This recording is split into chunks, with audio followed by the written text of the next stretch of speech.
Student, जैसा कि हम लोगों ने एक्स रेज की बात की और हम लोग देखते हैं कि एक्स रेज को हम लोग डिफरेंट जगह पर डिफरेंट तरीके से एग्जामाइन करने के लिए यूज़ करते हैं, डिफरेंट फॉर्म में डिटेक्शन के लिए यूज़ करते हैं। लेकिन अक्सर हम लोग अगर एक्स रेज की बात करें स्टूडेंट्स, तो वो हमें एग्जैक्ट इमेज उस ऑर्गन का नहीं दे सकता जो कि हमें रिक्वायर्ड है, जिसको स्टडी किया जा सकता है। क्यों? क्योंकि उसके आगे और भी बहुत से ऑर्गन्स आ सकते हैं, या फिर फ्लैश का हिस्सा आ सकता है कोई, या फिर बोन्स आ सकती हैं। इस वजह से क्या होता है, जो एक्स रेज हैं वो तमाम चीज़ों को पेनिट्रेट नहीं कर सकती। ये इसी हवाले से हमारे पास स्टूडेंट्स जो नई इजाद की गई हैं वो क्या है, सीटी स्कैनर या लेजर्स। सबसे पहले बात करेंगे सीटी स्कैनर की। एक जो नॉर्मल एक्सरेज है, जैसे कि मैंने आपको बताया स्टूडेंट्स, वो पेनिट्रेट नहीं कर सकती इन तमाम चीज़ों को। अब हमें हाई क्वालिटी इमेज हासिल करने के लिए उस ऑर्गन की जिसको हम लोग स्टडी कर सकते हैं, सीटी स्कैन्स को यूज़ किया जाता है। क्या आइडेंटिफाई करने के लिए? इंटरनल स्ट्रक्चर्स को, जो कि वेरियस पार्ट ऑफ जो ह्यूमन स्टूडेंट्स उसको एब्जॉर्व किया जा सकता है या फिर एग्जामिन किया जा रहा है, उसके लिए हम लोग सीटी स्कैनर को यूज़ करते हैं। CT scan machine is 3D machine which compute model, यानी कि वो क्या करती है, वो एक कंप्यूटर मॉडल पे कंसिस्ट होती है और 3D फॉर्म में हमें इमेज को बनाकर देती है। सीटी स्कैनर क्या करता है स्टूडेंट्स, उसके अंदर जो है एक एक्सरे सोर्स लगा हुआ था है, लेकिन उसके साथ साथ लार्ज नंबर ऑफ डिटेक्टर्स भी यूज़ किए जाते हैं। फर्दर अगर हम लोग बात करें तो पेशेंट को कैसे एग्जामाइन किया जाता है, इसके अंदर जो सोर्स और डिटेक्टर्स लगे होते हैं स्टूडेंट्स, वो लार्ज रिंग शेप के अंदर लगे होंगे। जैसा कि आप लोग अपनी स्क्रीन पर देख सकते हैं कि एक लार्ज सा रिंग है स्टूडेंट्स, जिसके अंदर डिटेक्टर्स यूज़ किए गए हैं जो कि एक्स रेज डिटेक्टर कहलाते हैं। और एक ऐसा सोर्स है जहाँ से एक्स रेज को निकाला जा रहा है, एक्स रेज की बीम्स को फॉल करवाया जा रहा है पेशेंट के ऊपर। अब उस रिंग को क्या किया जाता है स्टूडेंट्स, घुमाया जाता है 360 की डिग्री के एक्सिस पे, ताकि हम लोग इजीली जो पेशेंट है उसके तमाम ऑर्गन्स को एग्जामाइन कर सकें। इस 3D एक्सिस के साथ साथ जो पेशेंट है स्टूडेंट्स, जो काउच पर लेटा हुआ है, वो भी इसके साथ साथ मूव करेगा along with the axis of the machine. और इसके साथ साथ हमें जो फाइन इमेजेस हैं स्टूडेंट्स, वो कंप्यूटर के ऊपर पैरेलल, और जितनी भी हॉरिजेंटल पिक्चर्स हैं स्टूडेंट्स, वो सारी मिलकर हमें कंप्यूटर मॉडल के ऊपर नज़र आती हैं एक ही फॉर्म पे, जो कि 3D की फॉर्म में होती हैं, जिसके थ्रू हम लोग जो ऑर्गन डिटेक्ट करना चाहते हैं, जिनको इन्वेस्टिगेट करना चाहते हैं, इजीली उनकी शेप हमारे सामने आ जाती है। The development of the CT scanner has been of enormous help in the study of tumors in cancer patients।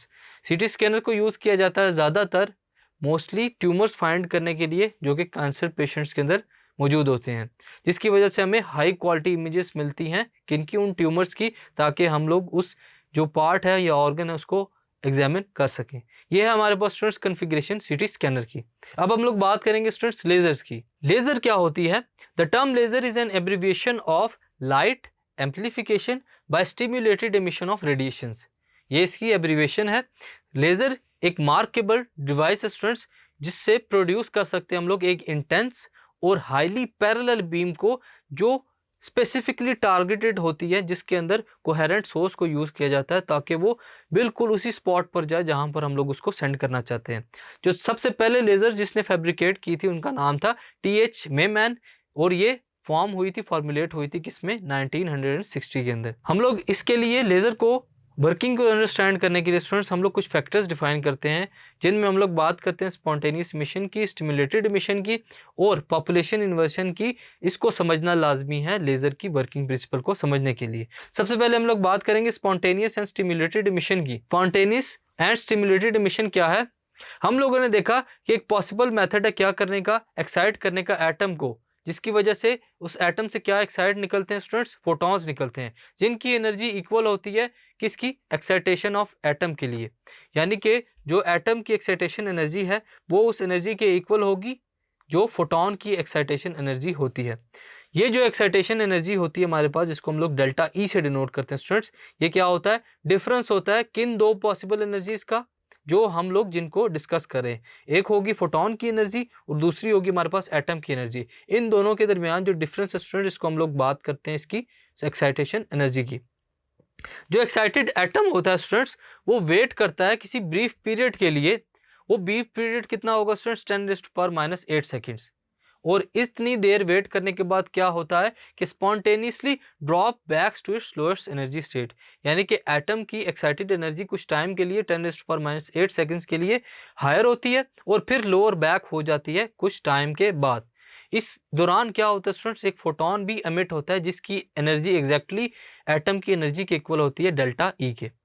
और सिर्फ एक ओनली जोन होता है स्टूडेंट्स कि पासिंग फोटोन, यानी कि जो फोटोन पास हो रहा है वो किस लिए यूज़ किया जाता है, इंटायर एनर्जी को जो यूज़ हो रही है एक्साइट करने के लिए इलेक्ट्रॉन को, जिसकी वजह से इलेक्ट्रॉन क्या करता है, ट्रांजिशन कन्फर्म करता है एक ऑर्बिट से दूसरे ऑर्बिट की तरफ। यही है हमारे पास स्टूडेंट्स स्पॉन्टेनियस स्टिमुलेटेड एमिशन, जिसमें क्या होता है दो एनर्जीज आपस में इक्वल होती हैं और हमारे पास इलेक्ट्रॉन जो है वो क्या करता है एक्साइटेड स्टेट की तरफ चला जाता है और इसकी वजह से हमारे पास क्या एमिट होता है, एक फोटोन। Thank you.